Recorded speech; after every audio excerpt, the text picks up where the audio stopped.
Hello, everyone. Thank you for joining us on the program this evening. We turn the spotlight on the African Democratic Congress, a party that has found itself at the center of Nigeria's fast-shifting political conversation.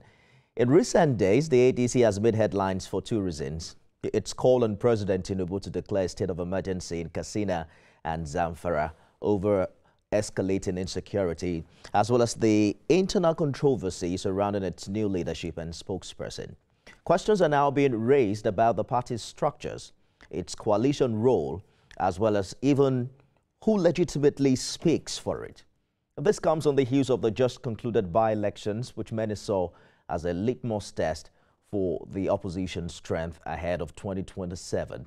While the ruling APC consolidated its grip, the ADC and its coalition allies insist the exercise was marked by violence, voter intimidation, and systemic irregularities.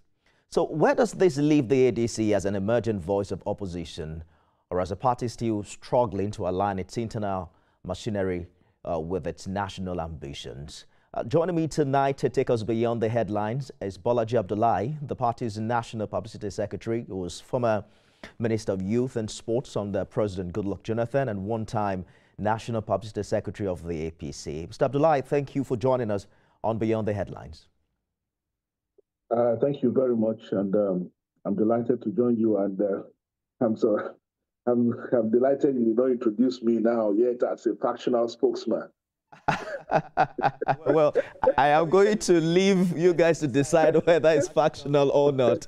But I'll just take National Publicity Secretary for now. Thank you. Why do we still see what seems a resistance from some quarters of your party? Because some of them are warning you now to stop parading as spokesperson. They labeled it unauthorized and misleading. You see, I'm sorry to say this, but I say it with all sense of responsibility. I'm a trained journalist, and I take that very seriously. I think the opportunities that we give for everyone to just call, anyone that so desires to just call a press conference, and once he calls a press conference and make any claims, then we take it and begin to go to town with it. And begin to say, oh, there is crisis, oh, there is faction. I think we can do a lot better than that. For example, the individual that came up yesterday, I keep forgetting his name, from Gombe, I think, who claimed to be the national chairman. He wasn't saying anything yesterday other than what he had said several weeks ago. And the question I asked is, how many of our colleagues attended this press briefing, and did they ask him the basis for his claim? Because after he came out the last time I made the claims that he made only yesterday again, we showed evidence that he had resigned his position from the party. Then he proceeded to say that his signature was forged, that he actually didn't resign from the party. And we said to him back then, if your signature was forged, that means you are alleging crime.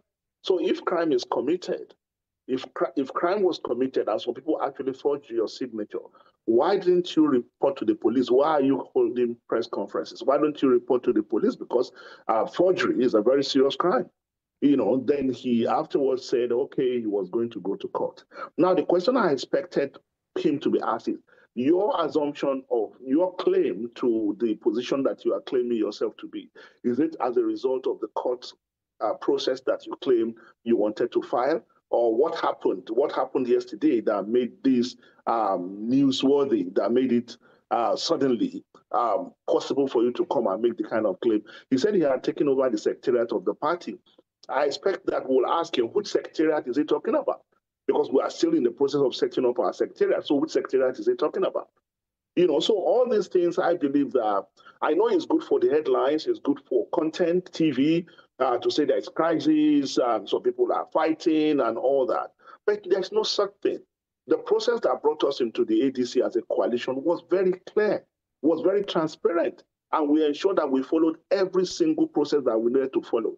So, but I also know that it has become lucrative at this time for people to come forward and make claims and start saying that they, after participating in the entire process. So I think that for me, it's not something that bother us. It's not something we are concerned about. Indeed. People can continue to amuse themselves whenever way they want. But the unfortunate thing is that we seem to be giving credence to some of these things that are going on. We're not asking the kind of question that we ought to ask. I like the way you've confidently played it down, but you are also aware of freedom of expression and the fact that journalists need to also hear from all the sides. For instance, I'm not saying that you black them out or not listen to them. I'm just saying that there are some key questions that will help. I hear you. Give greater insight to Nigerians about what is going on. I hear you, and I understand you to make claims. Yeah. Quite clearly. You can be sure that we're also going to hear from that side and take some of the recommended questions as insight. But there's one Christopher Okechukwu who also claims to be spokesman for the same party. According to him, you do not meet the necessary requirements to serve as publicity secretary. The requirement, according to him, requires that you obtain a nomination form, secure nominations from at least 3 party members across the 36 states, including FCT, among others. What exactly legitimizes your claim to this role? Because as we speak now, I checked INEC's website before this interview, and it's still listing certain names. For instance, there is still Chief Ralph Nwosu and Said Baba Abdullahi as chairman and secretary. Does that baffle you? No, it doesn't. It doesn't, because I can explain to you what is going on. I mean, we are since the last NEC meeting, we've been in conversation with INEC, and some of these things are just merely procedural. I know there is a tendency to think that some kind of conspiracy is going on, or INEC is working against us and all that. We are not going to go down that route. We're a responsible political party. We are not going to just throw allegations around. We don't have any reasons at this time to think that INEC is working against us. The procedures are very clear, and we are doing all that we need to do. When you are making that kind of transition, the process can be a little bit cumbersome. So, and we are going to finalize that, regularize that in the coming days. It's slower than we expected, but it's going to be done. So that's not an issue for us. Then, secondly, you said what process brought me in. There is the highest organ of the party next to the convention is the National Executive Committee of the party, the NEC of the party. I was at the NEC meeting. I was nominated at the NEC meeting, and I was seconded, and I was appointed as the National Public Secretary of the party in interim capacity, and until the next national convention that will do the ratification. So, I mean, this is the same process that brought other people in, because when officers step down, it immediately means that new officers can be appointed into those positions in interim capacity, and it's only the NEC of the party that can do that. And the NEC of the party did that in the presence of INEC officials who ratified everything that we did. So there's no issues about this. I mean, with due respect, I don't think that is something that should detain us unnecessarily. We are very confident of the process that we've taken, but people are free to amuse themselves whichever way they want. I mean, it's not an issue for us. We just continue to tell our members that we don't have anything to worry about. That is how you see it, but I'm sure that as a stakeholder within the ADC, it also matters how the people see it, especially the people you would need to vote for you come 2027. As we speak now, the one I'm talking to. They're the one I'm talking to. They're the one that I'm appealing to, that they should take. I'm not talking to you. I'm talking to them.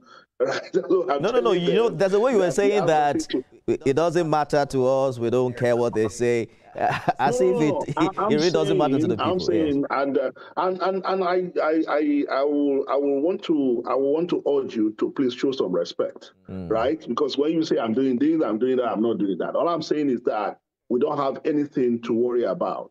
That the people making these claims, we don't have problems with the process that brought us in, and we're not worried about that.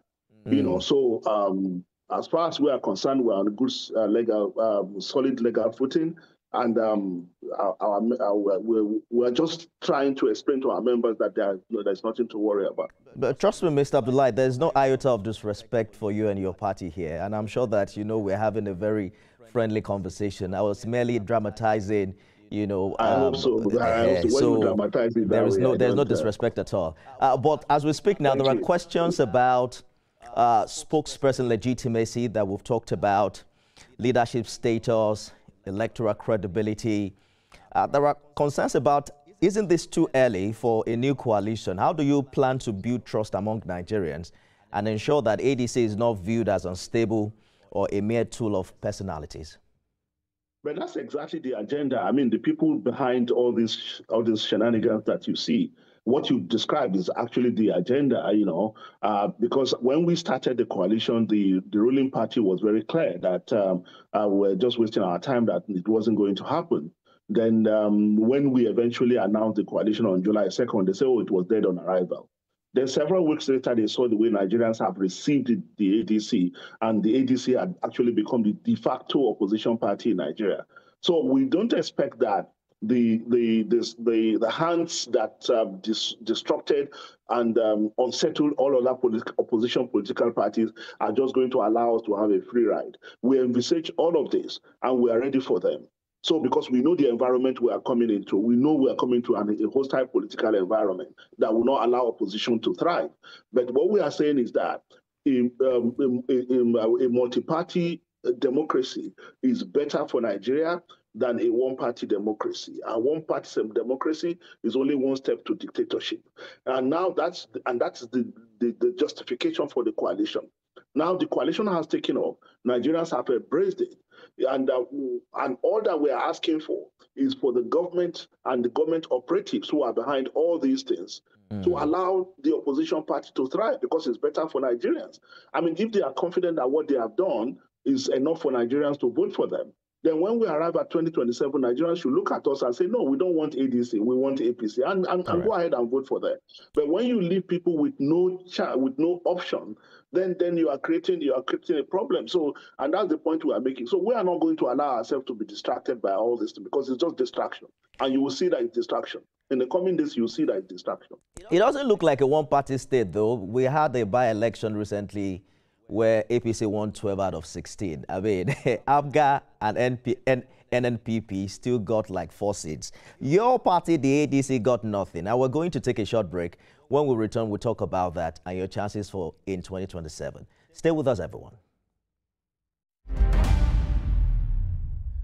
Bolaji Abdullahi is the National Publicity Secretary of the African Democratic Congress, the ADC.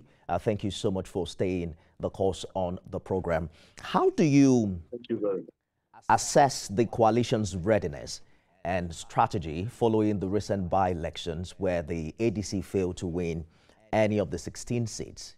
It was also reported that your party didn't field candidates in most positions. Was that strategic, or a symptom of what some people say that's your party yet to get its internal organization right? Well, I mean, I agree with you that we still have a lot of work to do. I mean, the party is less than 2 months old as a coalition party. Don't forget, ADC had always existed, but has always existed as one of those fringe parties. So now that it's becoming, to use the football parlance, to come into the Premier League, a lot of things need to be put in place. But we don't think that the recent by-election, is a fair reflection of anything, or should be the parameter by which we judge anything.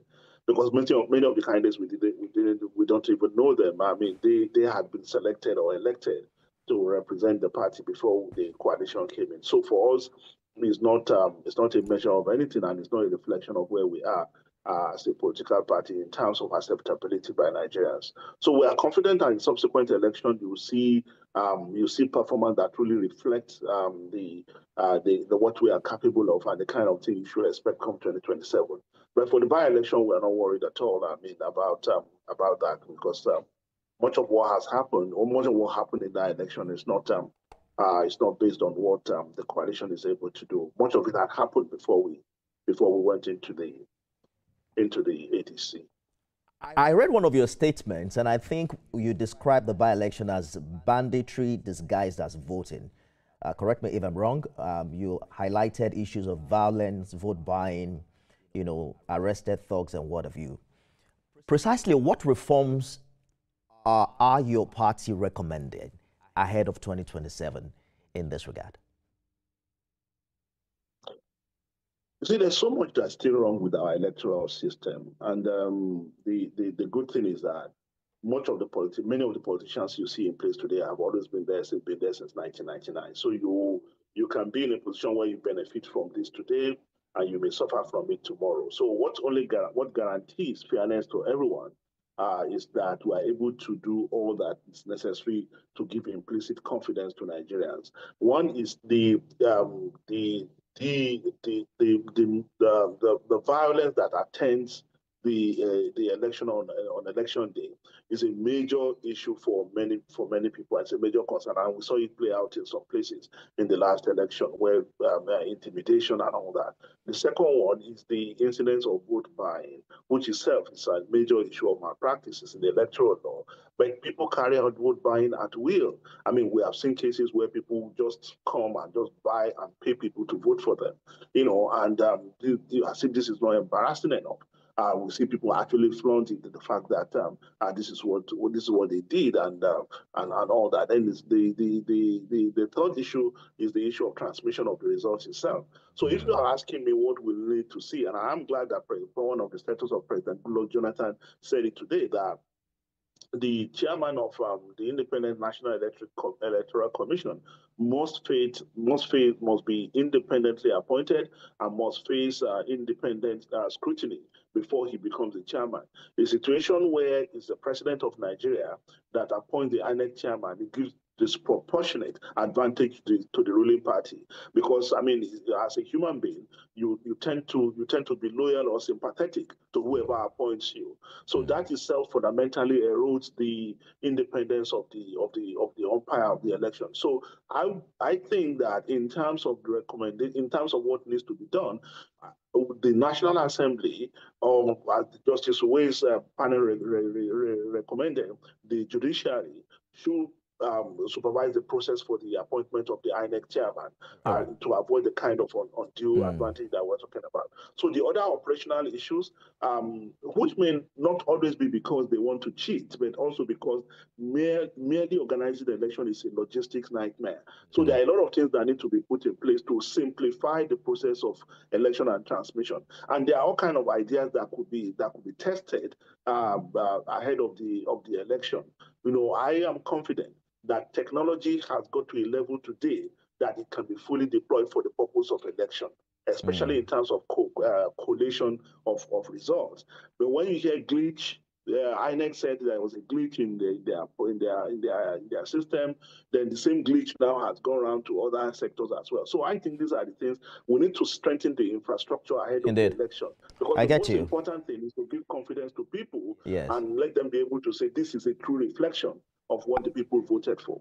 I like the fact that you're able to elevate your response beyond just criticizing what has happened. And you did acknowledge that with the way some of you have moved within parties in the past 10 years, one system can favor you and also not favor you. Fantastic response. But I want us to quickly touch on something because we have a few minutes to go. Your party has presented itself as the vehicle of a united opposition ahead of 2027. But with both Atiku Abubakar and Peter Obi now openly declaring their intentions to run, I heard that Rotimi Amechi too has officially declared, many see this as a looming implosion of the coalition before it even takes off. How realistic is it to keep this front together under such competing ambitions? Well, I mean, it's politics. I mean, when you hear people saying, I would never step down for anybody, it's also a form of negotiation. You understand what I mean? But for us as a political party, we are very clear what we want to do. We're not worried about Alhaji Atiku Abubakar saying he will run, or Peter Obi, Excellency Peter Obi saying he will run, or Amechi saying he will run. We're not worried about that, despite the apparent contradiction in the desires and ambitions of these leaders of the coalition. We believe that when we get to the point where we have to make that decision, will make the right decision in the interest of the party, in the interest of Nigerians, and everybody will fall in line as disciplined party members.